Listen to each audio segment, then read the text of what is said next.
அனைவருக்கும் வணக்கம். நான் உங்கள் இரா கலைச்செல்வி. அறிவோம் ஜோதிடம் என்ற இந்த நிகழ்ச்சியில் இன்றைக்கு நீங்கள் தெரிந்து கொள்ள இருப்பது அனைத்து ஜோதிடர்களும் பயன்படுத்தும் பஞ்சாங்கம் பற்றி. புதுக்கோட்டையிலிருந்து ஒரு நேயர் இது குறித்து கேள்வி எழுப்பியுள்ளார். நிகழ்ச்சிக்கு முன் இந்த சேனலை தொடர்ந்து பார்த்து கொண்டிருக்கும் அனைவருக்கும் எங்களின் அன்பான வரவேற்புகள். இப்போது ஜோதிடர் திரிபுர சுந்தரி அவர்கள் என்ன பதில் கூறப்போகிறார் என பார்க்கலாம். வணக்கம், நான் மயிலாடுதுறையிலிருந்து திரிபுர சுந்தரி. சாமன் சாசா அஸ்ட்ரோ சேனலில் நமது நிகழ்ச்சிகளை பார்த்து ஆதரவு அளித்து வரும் அனைவருக்கும் வணக்கம், வாழ்த்துக்கள். புதுக்கோட்டை நேயரின் கேள்வி: பஞ்சாங்கம் என்றால் என்ன? இதில் பஞ்ச என்றால் 5 என அர்த்தம். இதில் எந்த 5 விஷயங்கள் பார்க்கப்படுகின்றன? வெவ்வேறு பஞ்சாங்கங்கள் உள்ளதாக தெரிகிறது. இதில் எந்த பஞ்சாங்கத்தை நம்புவது? எதை அடிப்படையாக கொண்டு இந்த பஞ்சாங்கங்கள் எழுதப்பட்டுள்ளன? ஒரே கேள்வியில் பல விஷயங்களை இந்த நேயர் கேட்டுள்ளார். பதில் சொல்லுங்கள் திரிபுர சுந்தரி அவர்களே. நான் இந்த பொதுவெளிக்கு ஜோதிடத்தை பற்றி சொல்ல வர்றப்ப நான் வேறுபட்ட குணங்களை உடைய மனிதர்களை சமாளிக்க வேண்டியதாக இருக்குது. அதாவது ஒரு சாரார் என்ன சொல்கிறாங்கன்னா, நீங்கள் ப்ரெடிக்ஷன் சொல்லுங்கள், உங்கள் ஜாதகத்தில் என்ன குறை இருக்குது அதை சொல்லுங்கள், அதுக்கு நாங்கள் எந்த கோயிலுக்கு போகணும், என்ன பரிகாரம் பண்ணணும், ஏதாவது விரதங்கள் அனுஷ்டரிக்கணுமா, இப்படி ஒரு சாரார் கேள்வி கேட்குறாங்க. இன்னொரு சாரார் என்ன சொல்கிறாங்கன்னா, நீங்கள் ப்ரெடிக்ஷன் சொல்கிறீங்க, அதெல்லாம் சரி, அதை எப்படி சொல்கிறீங்க, அதற்கான கணக்குகள் என்ன அப்படின்னு சொல்லி அதை வானியல் ரீதியான அந்த தொடர்புகளை கேட்குறாங்க. இப்படி ஒரு சாரார். இப்போ இவங்க 2 பேரையுமே சமாளிக்கணும் நான் இந்த சொல்கிற பதில் அப்படிங்கிற ஒரு சூழ்நிலையில் இருக்கிறேன். அதனால் இந்த பஞ்சாங்கம் அப்படிங்கிற கேள்வி ஏற்கனவே என்னிடம் பல பேர் கேட்டிருந்தாங்க. கோயம்புத்தூர், பொள்ளாச்சி, ஈரோடு, சேலம், தாராபுரம், திண்டுக்கல், கேரளா இந்த பகுதியில் வாழும் நபர்களுக்காக இந்த பஞ்சாங்கம் அப்படிங்கிறத டெய்லி போட்டுட்ருக்கேன். நான் சில குழுக்களில் போட்டுட்ருக்கேன். அப்போ ஒரு நண்பர் என்ன சொன்னார் அப்படின்னா, என்ன மேடம் இப்படி வளைச்சி எழுதுறீங்க, ரொம்ப ஈஸியாக அப்படி ஒரு 4 லைனில் எழுதுங்க அப்படின்னு சொன்னார். அது அந்த பஞ்சாங்கங்கிறது அவ்வளவு ஈஸியாக போடக்கூடிய, புரிந்து கொள்ளக்கூடிய ஒரு விஷயம் இல்லை. இதை நீங்கள் தெரிஞ்சுக்கணுங்கிறதுக்காக இந்த கணிதத்தை நீங்கள் தெரிஞ்சுக்கிட்டு தான் ஆகணும். நீங்கள் ப்ரெடிக்ஷன் மட்டும்தான் சொல்லுவீங்களா, இல்லை அதுக்கு பின்னால் உள்ள கணிதத்தையும் நீங்கள் தெரிஞ்சு வச்சுருக்கீங்களா அப்படின்னு ஒரு சாரார் கேட்குறாங்க. அதாவது கேள்வியை கேட்குறவங்க எப்படின்னா, எல்லாம் ஃபிலாசபி பண்ணவங்க, பிஹெச்டி பண்ணவங்க. அப்போ அவங்களுக்கான அந்த பதிலை நம்ம சொல்லி தான் ஆகணும். அதுக்காகவாவது நீங்கள் அந்த கணக்கை கொஞ்சம் தெரிஞ்சுட்டு தான் ஆகணும். பஞ்சாங்கங்கிறது 2 வகை பஞ்சாங்கம் நம்ம பயன்படுத்திகிட்டு இருக்கோம். ஒன்று வாக்கிய பஞ்சாங்கம், இன்னொன்று திருக்கணித பஞ்சாங்கம். அந்த வாக்கிய பஞ்சாங்கம் இப்போ இந்த நடைமுறையில் அதிக அளவில் இல்லை, ஒரு சில கோயில்களில் மட்டும்தான் வச்சுருக்காங்க. குறிப்பாக எனக்கு தெரிஞ்சு இந்த சனீஸ்வரன் கோயில் அப்படின்னு சொல்கிற திருநள்ளாறில் வச்சுருக்காங்க. திருப்பதியில் கூட திருக்கணித பஞ்சாங்கத்தை தான் கடைப்பிடிக்கிறதா சொல்லிக்கிறாங்க. மற்றபடி அனைத்து ஜோதிடர்களுமே இப்போ எல்லோரும் திருக்கணித பஞ்சாங்கத்துக்கு மாறிட்டாங்க. அந்த பஞ்சாங்கம் என்ன அப்படின்னா, வாரம், திதி, நட்சத்திரம், கரணம், யோகம் அப்படின்னு இந்த 5 விஷயங்களை கொண்டது தான் பஞ்சாங்கம். அதாவது கிரகங்கள் எங்கே நகருது, சூரிய உதயம் வைப்ப, சூரிய அஸ்தமனம் வைப்ப, அதாவது நிலவின் நகர்வு, இதையெல்லாம் உள்ளடக்கினது தான் பஞ்சாங்கம். இன்றைய தேதிக்கு எந்த நேரம் நல்ல நேரம், ராகு காலம், யமகண்டம், குளிகை, நல்ல நேரம், இதெல்லாம் இப்போ கணிக்கணும். அடுத்ததாக எந்த நட்சத்திரத்தின் மேல் நிலவு போகுது அதை தெரிஞ்சுக்கணும்.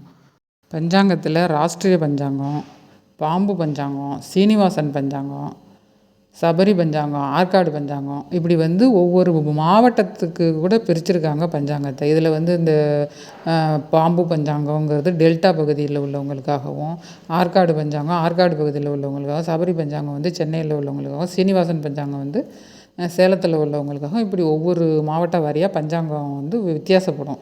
இது ஏன் இப்படி வித்தியாசமாக போடுறாங்க அப்படின்னா, ஒவ்வொரு மாவட்டத்துலேயும் அந்த சூரிய உதயம் அப்படிங்கிறது மாறுபடும். இந்த சூரிய உதயத்தை இதில் கணிப்பாங்க. அதனால் இது ஒவ்வொரு இடத்துக்கும் ஒவ்வொரு பஞ்சாங்கத்தை போடுவாங்க. ராஷ்ட்ரிய பஞ்சாங்கங்கிறது டெல்லியை தலைமையிடமாக கொண்டு கணிக்கப்பட்டது. இப்போ அந்த பஞ்சாங்கம் தமிழ்நாட்டில் உள்ளவங்களுக்கு அவ்வளோ அக்யூரேட்டாக இருக்காது. அதனால் அவங்கவுங்க மாவட்டத்திற்கு தகுந்தாற் போல், அந்த சூரிய உதயத்துக்கு தகுந்தாற் போல் ஒரு பஞ்சாங்கத்தை உருவாக்கி வச்சுருக்காங்க. இப்போது நம்ம பிரபஞ்சம் அப்படிங்கிறது அந்தரத்தில் சுழலக்கூடியது. பிரபஞ்சம், சூரியன், கிரகங்கள், மற்ற கிரகங்கள், நட்சத்திரங்கள், நிலவு, பூமி இப்படி எல்லாமே வந்து அந்தரத்தில் சுழன்று கொண்டே தான் இருக்குது. எதுவுமே நிற்கல. அதனால் அது அந்தரத்தில் சுழலுது அப்படிங்கிறதுனால அதை வந்து நம்ம மெஷர் பண்ணுறதுக்கு நமக்குன்னு ஒரு ஆதார புள்ளி ஒன்று வேணும். அப்போ நம்ம பூமிக்கும் அந்த பூமி, நிலவு, சூரியன் இதோட ஒளி அளவுகளை எல்லாம் நம்ம மெஷர் பண்ணுறதுக்கு ஒரு புள்ளி ஒன்று தேவைப்படுது. அந்த புள்ளி தான் அயனாம்சம் அப்படின்னு சொல்கிறாங்க. அந்த அயனாம்சங்கிறது அந்த ராசி கட்டத்தில் எந்த இடத்துலேருந்து நம்ம ஆரம்பிக்கிறது, இந்த அயனாம்ச புள்ளி அப்படிங்கிறது எந்த இடத்துலேருந்து ஆரம்பிக்கிறது, அது ஒரு 360 டிகிரி பிரபஞ்சம் அப்படின்னு சொல்கிறோம். அந்த வட்டப்பாதையில் எந்த புள்ளியிலேருந்து நம்ம கணிக்க ஆரம்பிக்கிறது அப்படிங்கிறதுக்கான ஒரு அமைப்பு தான் அந்த அயனாம்சம் அப்படிங்கிறது. இந்த அயனாம்சம் அப்படிங்கிறது வந்து நிறைய பேர் நிறைய வகையில் சொல்லியிருக்காங்க. அதாவது சிலர் வந்து அஸ்வினி நட்சத்திரத்துக்கும் ரேவதி நட்சத்திரத்துக்கும் இடைப்பட்ட தூரத்தில் அயனாம்சங்கிற புள்ளியை வச்சு கணிதம் பண்ணியிருக்காங்க. சிலர் 180 டிகிரியில் சித்திரை நட்சத்திரத்தில் வச்சு கணிதத்தை தயார் பண்ணியிருக்காங்க. சிலர் வந்து ரோஹிணி நட்சத்திரத்தில், சிலர் மூல நட்சத்திரத்தில், சிலர் வந்து பூசம் நட்சத்திரத்தில்னு இப்படி மாற்றி மாற்றி அந்த கணிதத்தை உருவாக்கியிருக்காங்க.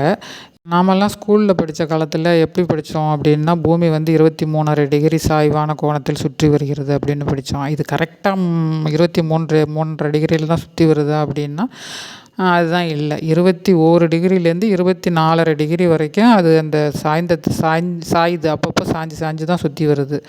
இது வந்து வருடக்கணக்கில் மாறுபடுகிறது. ஒரு பம்பரம் வந்து நேராக சுற்றுற மாதிரி சுற்றலை, அந்த பம்பரம் கூட கொஞ்சம் தலையாட்டி கொஞ்சம் இடம் நகர்ந்து சுற்றும். அந்த மாதிரி தான் சுற்றி வருது இந்த பூமிங்கிறப்ப. அதோட அச்சு பாதைங்கிறது மாறுபடுது. சுற்றுவட்டம் சுற்றி வர்ற பாதை மாறுபடுது. அதில் வந்து டோட்டலாக எல்லா கணக்குமே மாறுபடுது. இந்த 23.5 டிகிரி சாய்வான கோணம் அவ்வப்போது மாறுபடுவதால் தான் நமக்கு வந்து ஒரு சம பகல் சம இரவு எப்போதுமே கிடைக்கிறதில்ல. சில நேரங்களில் சம பகல் சம இரவாக இருக்கும். சில நேரங்களில் பகல் பொழுது குறுகியதாகவும் இரவு பொழுது நீண்டதாகவும் இருக்கும். சில நேரங்களில் இரவு பொழுது குறுகியதாகவும் பகல் நேரம் நீண்டதாகவும் இருக்கும். இதுக்கு காரணம் அந்த பூமி வந்து 23 டிகிரியில் ஒரே மாதிரி சுற்றலை, அதுக்கு முன்ன பின்ன சாய்ந்து சுற்றுறதால நமக்கு வந்து பூமியில் மேலே விழுற அந்த சூரிய வெளிச்சம் மாறுபடுகிறது. இப்போது நாளுக்கு நாள் மாறுபடுகின்ற அந்த பூமியோட சுழற்சியை பொறுத்து எந்த புள்ளிகளை வச்சு, எந்த நட்சத்திர புள்ளிகளை வச்சு இந்த கணிதத்தை கணிக்கிறாங்கங்கிற அந்த அயனாம்சத்தை பொறுத்து, சூரியனோட உத்தராயண காலமா தட்சாயண காலமா அப்படிங்கிறத அந்த பொழுதுகளை பொறுத்து இந்த அயனாம்சங்கிறதே மாறுபடுது. ஊருக்கு ஊர் மாறுபடுகிறது. டெல்லியில் ஒரு மாதிரி இருக்குது, தமிழ்நாட்டில் ஒரு மாதிரி இருக்குது. அதுலேயும் குறிப்பாக கோயம்புத்தூரில் ஒரு மாதிரி இருக்குது, சென்னையில் ஒரு மாதிரி இருக்குது. இப்போது இதை நம்ம முக்கியமாக வச்சு தான் அன்றைய நாளை நம்ம கணக்கிடணும். இந்த பஞ்ச அங்கம் அப்படின்னு சொல்கிற வாரம், திதி, நட்சத்திரம், கரணம், யோகம், இதில் வந்து வாரம் அப்படின்னு சொல்கிறது என்னென்னா, வாரம் கடந்த வாரம் அடுத்த வாரம் அதெல்லாம் கிடையாது. இதில் வந்து இந்த ரவிவார், சோம்வார், மங்கள்வார், புத்வார், குருவார், சுக்கிரவார், சனிவார் இப்படி வந்து இந்த 7 நாட்களை வந்து ஹிந்தியில் சொல்கிறத அந்த வார் அப்படிங்கிறத தான் வாரம், அதாவது கிழமை, நாள் அப்படிங்கிறத எடுத்துக்கிறாங்க. அதுக்கு அடுத்ததாக திதி அப்படிங்கிறது வந்து நம்ம அமாவாசையிலேருந்து பௌர்ணமி வரைக்கும் 15 நாள். அமாவாசை, பிரதமை, துவிதியை, திருதியை, சதுர்த்தி, பஞ்சமி இப்படி வரிசையாக ஒரு 15 திதி வரும். அதை கணக்கிடுறாங்க. அடுத்தது நட்சத்திரத்தை கணக்கிடுறாங்க. நிலவு எந்த நட்சத்திரத்தின் மேல் பயணிக்கிறது அதை கணக்கிடுறாங்க. அடுத்தது கரணம்ங்கிறது ஒரு நாளில் பாதி. அதனால் அந்த கரணம் அப்படிங்கிற கணக்கை கணிக்கிறாங்க. கரணங்கள் 60 வகைப்படுது. அதில் மொத்தம் 11 வகையான கரணங்களையே மாற்றி மாற்றி வர்ற மாதிரி வடிவமைச்சிருக்காங்க. இதில் இந்த கர்ணத்தை பற்றி சொல்கிறப்ப என்ன சொல்கிறாங்கன்னா, உங்களுக்கு வந்து ஒரு 11 வகையான கர்ணம் தான் திரும்ப திரும்ப தொடர்ந்து வரும். அந்த 11 வகையான கர்ணத்துக்கு 11 விலங்குகளை சொல்லியிருப்பாங்க. 11 வகையான கடவுள்களை, கிரகங்களை சொல்லியிருப்பாங்க. அதாவது எந்த ஒரு கிரக சூழ்நிலை உங்களை கைவிட்டாலும் அந்த கர்ணனுக்கு ஒரு கர்ணநாதன் அப்படின்னு சொல்லப்படுகின்ற அந்த தெய்வங்கள் உங்களை கைவிடாது. அதை வந்து நீங்கள் வணங்குனீங்கன்னா உங்களுக்கு ஒரு நல்ல நிலைமை கிடைக்கும் அப்படின்னு சொல்லியிருப்பாங்க. இதை எல்லா ஜோதிடர்கள், குறிப்பாக சில ஜோதிடர்கள் சொன்னாலும் அதை நான் வந்து அந்த சித்தாந்தத்துக்குள்ளே போகிறதில்லை. ஏன்னா கடவுள் அப்படிங்கிறது வந்து அவங்க குறிப்பிடுகிற கடவுள் எல்லாம் நம்ம இந்து மதத்தை தழுவின கடவுளாகவே இருக்கிறாங்க. ஆனால் இன்றைய காலகட்டத்தில் ஜோதிடம் பார்க்க வர்றவர்கள் கிறிஸ்தவர்களாகவும் இஸ்லாமியர்களாகவும் இருக்கிறாங்க. அப்போ அவங்கள்ட்ட வந்து நீங்கள் உங்களுக்கு இந்த கருணாநாதனை வழிபடுங்க, இந்த சிவனை வழிபடுங்க, நீங்கள் வந்து சனியை வழிபடுங்க, ராகுவை வழிபடுங்க அப்படின்னு சொல்ல முடியாது. இது ஒட்டுமொத்த மனிதர்களுக்கான ஒரு கணிதம் அப்படிங்கிறதால நான் அந்த கருணாநாதன் அப்படிங்கிற அந்த கான்செப்டுக்குள்ளே போகிறது இல்லை. முக்கியமாக ஹோரை அப்படிங்கிற அந்த ஒரு மணி நேர கணிதத்துக்கு மட்டும்தான் நான் அதிகமாக ஜோதிடர் அப்படிங்கிற முறையில் பயன்படுத்திக்கிறேன். இன்றைக்கி ஏதோ ஒரு முக்கியமான வேலை செய்ய போகிறோமா, இன்றைக்கி நல்ல ஹோரையாக ஓடிட்டுருக்கு, அந்த ஹோரையில் ஆரம்பிப்போம் அப்படின்னு சொல்லிட்டு அதோட விட்டுறது. மற்றபடி ராகு காலம், கரணம், யோகம் இவைகளெல்லாம் அதிகமாக பயன்படுத்துறதில்ல. இது என்னுடைய தனிப்பட்ட கருத்து. அதுக்கு அடுத்து தான் யோகங்கள் அப்படிங்கிறது 27 யோகங்களை பற்றி சொல்லியிருக்காங்க. இப்போது இந்த இத்தனை அம்சத்தையும் கொண்டு தான் இன்றைய நாள் எப்படி இருக்கும், அதில் நல்ல நேரம் எப்படி இருக்கும், ராகு காலம் எப்போ வரும், அதாவது யமகண்டம் எப்போ வரும், குளிகை எப்போ வரும் அப்படிங்கிறத கணிச்சிருக்காங்க. இது ஜாதகம் பார்க்குறத விட ஒரு சிரமமான கணிதம் தான். அதனால் இன்றைக்கி ஞாயிற்றுக்கிழமை 4:30 to 6 ராகுகாலம், இன்றைக்கி வெள்ளிக்கிழமை 10:30 to 12 ராகுகாலம் அப்படின்னு காலண்டரில் போட்டிருக்குங்கிறதால அதுதான் உண்மையான நேரம் அப்படின்னு நீங்கள் எடுத்துக்காதீங்க. இன்றைய பூமியோட அயனாம்சத்தை பொறுத்து, நீங்கள் வசிக்கும் ஊர் எந்த ஊர் அப்படிங்கிறத பொறுத்து, அன்றைய நாளை பொறுத்து, அன்றைய நிலவை பொறுத்து, அன்றைய சூரிய உதயத்தை பொறுத்து, இப்படி ஏகப்பட்ட காம்பினேஷனை வச்சு தான் இந்த பஞ்சாங்கத்தை தயார் பண்ணுறாங்க. ஆனால் சிலர் என்ன சொல்லுவாங்கன்னா, நீங்கள் என்ன பழைய பஞ்சாங்கமா அப்படின்னு கேட்டுருவாங்க. இனிமேல் இந்த பஞ்சாங்கம் அப்படிங்கிறது அவ்வளவு ஈஸியாக யாரையும் எடுத்துக்காதீங்க அப்படின்னு சொல்லிட்டு இந்த நிகழ்ச்சியிலிருந்து விடைபெறுகிறேன். நன்றி, வணக்கம். உங்களின் விளக்கமான பதிலுக்கு மனமார்ந்த நன்றிகள். பஞ்சாங்கம் குறித்து ஒரு தெளிவு நேயர்களுக்கு கிடைத்திருக்கும் என நம்புகிறேன். இந்த நிகழ்ச்சியை பல நாடுகளில் இருந்து தொடர்ந்து பார்த்து கொண்டிருக்கும் தமிழ் சொந்தங்களுக்கு மனமார்ந்த நன்றிகள். உங்களிடமிருந்து விடைபெறுவது எழுத்தாளர் இரா கலைச்செல்வி. நன்றி, வணக்கம்.